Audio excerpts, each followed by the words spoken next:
The silent money tension. Why high earners still feel broke. There is this quiet tension about money that I feel like nobody really talks about. We look around at our own lives and, everything seems totally fine on the surface. Right, the bills get paid on time. Exactly. The bills get Yeah. paid, the credit card is cleared every month, the salary comes in like clockwork. You look at your life, you look at your friends, and you just think, I am doing this right. I am fine. But underneath that smooth surface, there is this heavy, silent exhaustion. Oh, I know that feeling so well. It is a deeply specific kind of exhaustion. Yeah. It is just this feeling that you're just one bad day away from a total fall. You are holding it all together, but just barely. Your house might look nice, your clothes are new, your kids go to a good school. But if, say, the car needs a big repair or a sudden medical bill arrives in the mail, it does not feel like a normal life event. It feels that the whole world might just fall apart. Yes, that is exactly it. The hidden sign of this tension is not loud panic. You do not see people running around screaming. It is just being tired all the time. Yeah, you carry a heavy weight that you never get to put down, Yeah. just waking up tired because of it. It is a slow drain on your soul. I was actually thinking about this feeling recently, and it reminded me of running a phone on 1% battery all day Look, long. oh, wow. That is a really good way to put it. Right. Think about what happens when your phone hits 1%. The screen goes dim to save power. You cannot open heavy apps. The phone just shuts down all the fun stuff. Exactly. The only thing the device cares about is pure survival. You are just desperately looking for the next charger. You cannot take photos, you cannot make plans, you cannot enjoy the device at all.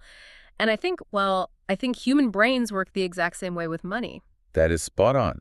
When you are running your money on 1%, your brain is always doing this deep background math. Even when you are not actively thinking about your bank balance, your mind is tracking it. Trapping every single dollar. Right. It takes a huge amount of mental energy to constantly calculate what you can and cannot do. And that invisible math takes a toll on everything else in your life. It leaves you with less patience for your children at the end of the day, right? Oh, for sure. Less patience for the kids, less focus at your job. Mhm. You cannot plan for next year when your brain is just trying to survive until the next payday. Your world becomes very small. It really does. Your world shrinks to just the next 2 weeks. Yeah. And the strangest part to me is who this actually happens to. Yeah, people assume it's only low earners. Right. We often think this heavy feeling only happens to people who do not earn much. We just assume a bigger salary fixes the battery problem. But there is this trap that catches people with very high incomes. The high income trap, it is so common. They are often the most exposed, and they feel a deep shame about it because, on paper, they have made it. They earn great money, so they think they're not allowed to feel broke. It is true. You can look at a bank screen and see thousands of dollars flowing through it every single month. Yeah. But if every single dollar already has a job, the home loan, the car payment, the school fees, the costly weekend dinners, then that account is completely empty in reality. Right, because it is all claimed already. Exactly. We call it a functional zero. The money touches the account, and then it is instantly gone. A functional zero. Man, that hits hard. Because there is zero shock space left over. None at all. Every dollar is spoken for before it even arrives. So if the car breaks down, there is no free money to fix it. You have to take it from the rent or, you have to put it on a credit card. And that is how the debt cycle starts. Yeah, it constantly surprises me how many people live on this knife edge. People you would never guess just by looking at the cars they drive or the homes they live in. It is almost half of everyone around us. Think about this. If a sudden bill for $400 arrived today, nearly 40% of people could not just pay it with cash from their bank. Wait, really? Just $400? Just 400. They would have to borrow money from a friend or sell something or take on bad debt. $400 is just one flat tire or one minor medical visit. We're walking on a very thin wire, pretending it is a wide road. That is wild. And the risk of walking that wire is higher now than it used to be. If you lose your job today, finding a new one takes so much longer than it did in the past. The stakes are massive now. But this brings up a huge tension for me. If we are all walking around so close to the edge, the classic rules of money we were all taught must be deeply flawed. Oh, they are entirely broken. Right. For years, the golden rule of finance was to save 3 to 6 months of your living costs. Everyone says it.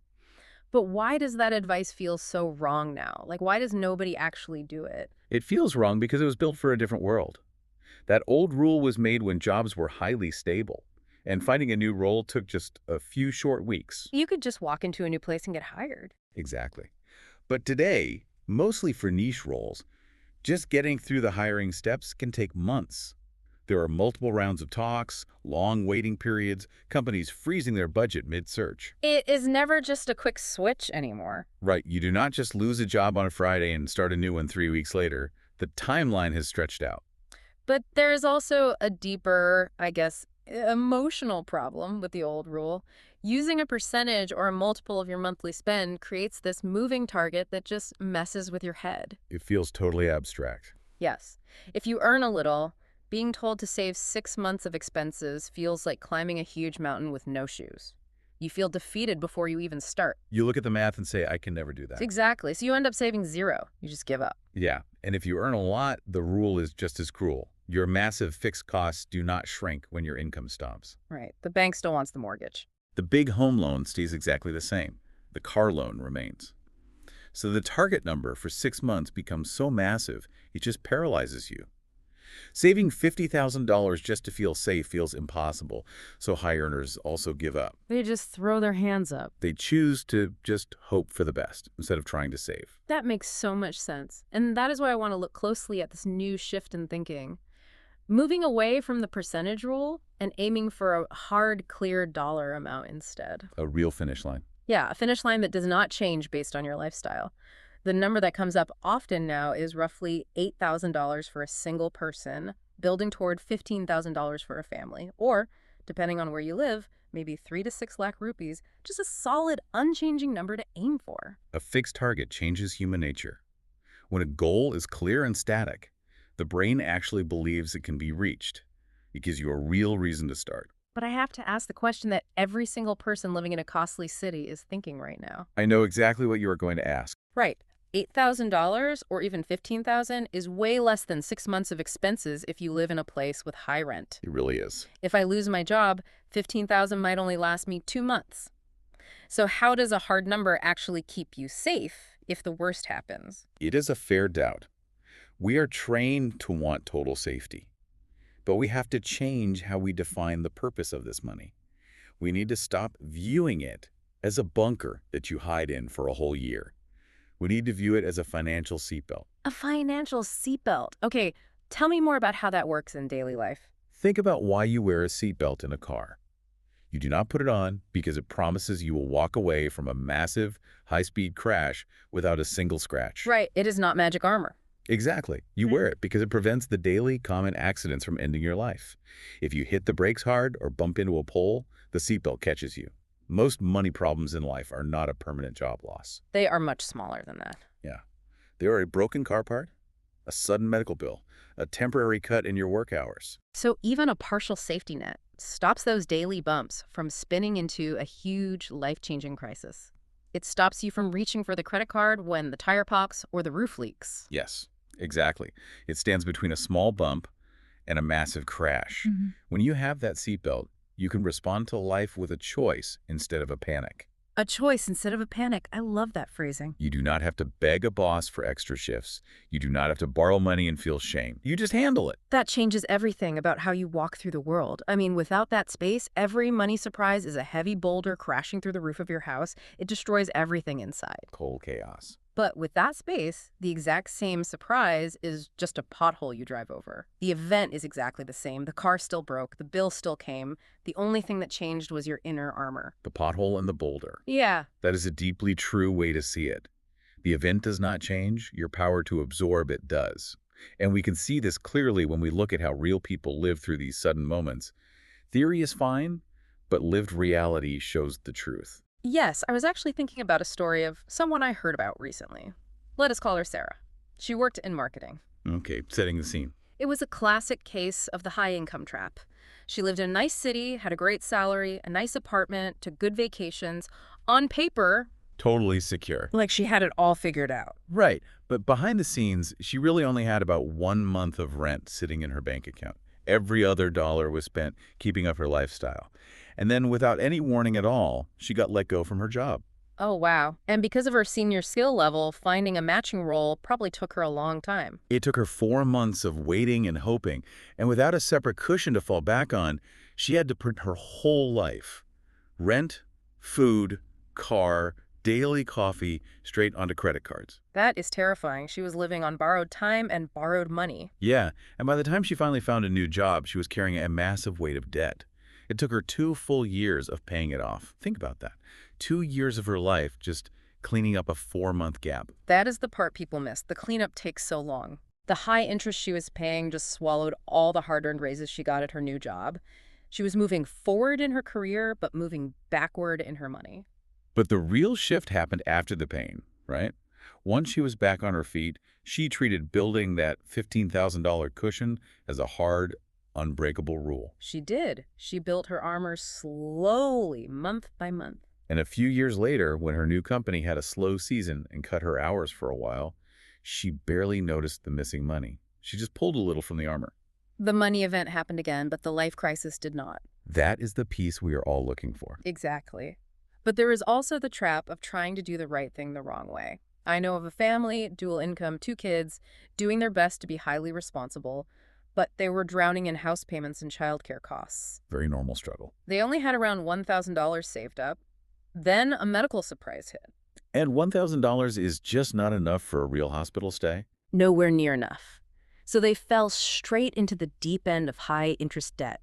They lived under that heavy, dark cloud for a year. The stress in the house must have been so thick. It was. They argued about small things because they were secretly terrified about big things, but they learned a hard lesson. They stopped eating out completely. They built the cushion on purpose, dollar by dollar. They made it a real priority. Yeah, and 18 months later, when work hours were reduced again, they did not touch a single credit card. They just lived normally. They had bought back their peace. And then there is the ultimate goal, the quiet repair, the boring Tuesday. The boring Tuesday. I like that. Yeah, I know a story of someone whose car engine just died on the highway. It was a $2,000 repair bill.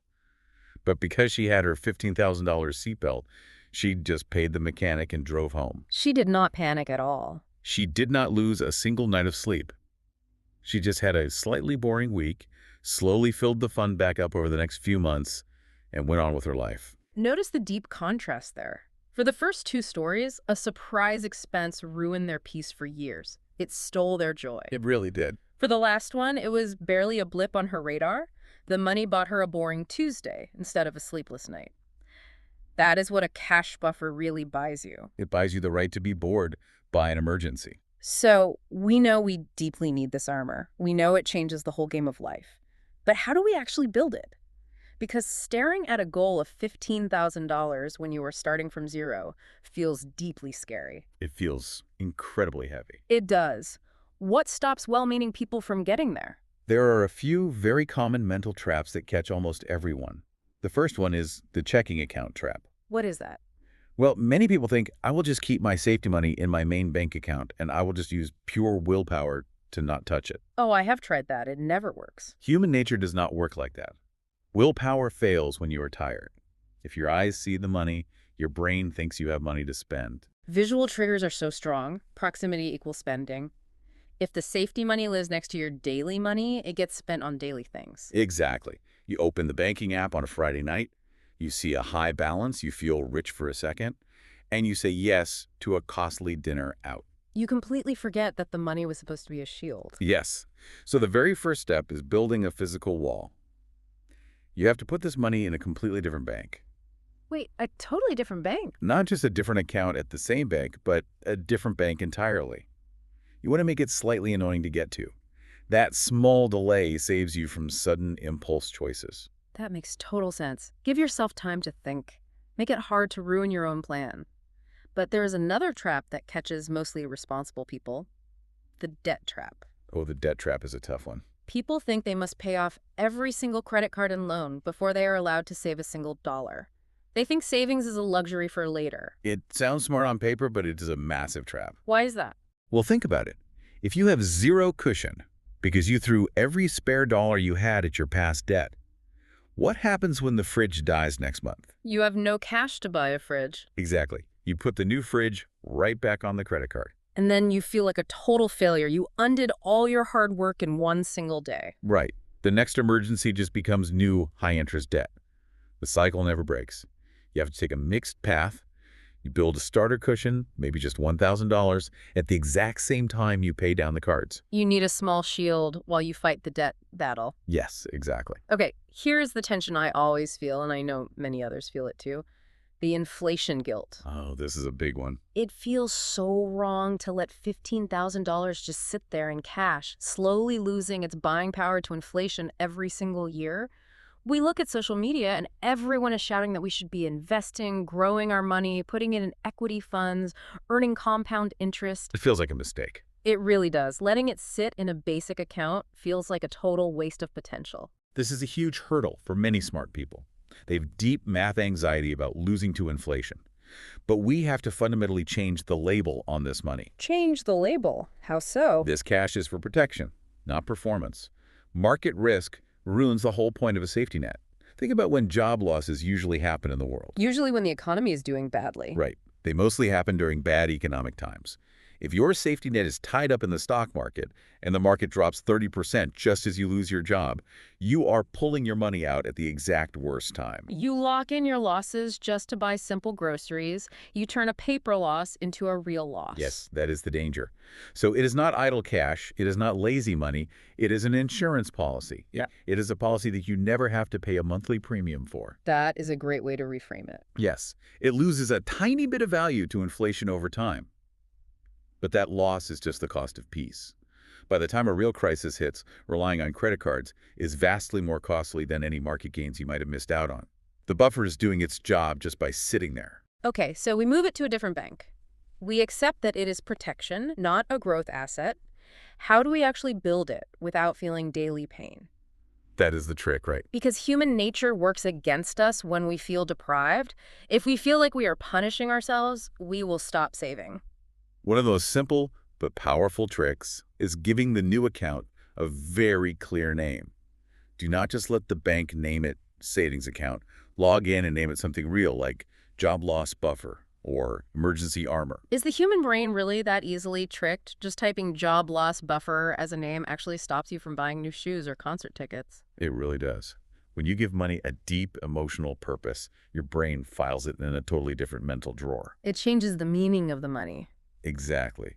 To use that money for concert tickets now, you have to consciously cross a mental line. You have to admit you are robbing your own safety to buy a luxury. Ouch. That would feel terrible. It creates a heavy mental friction.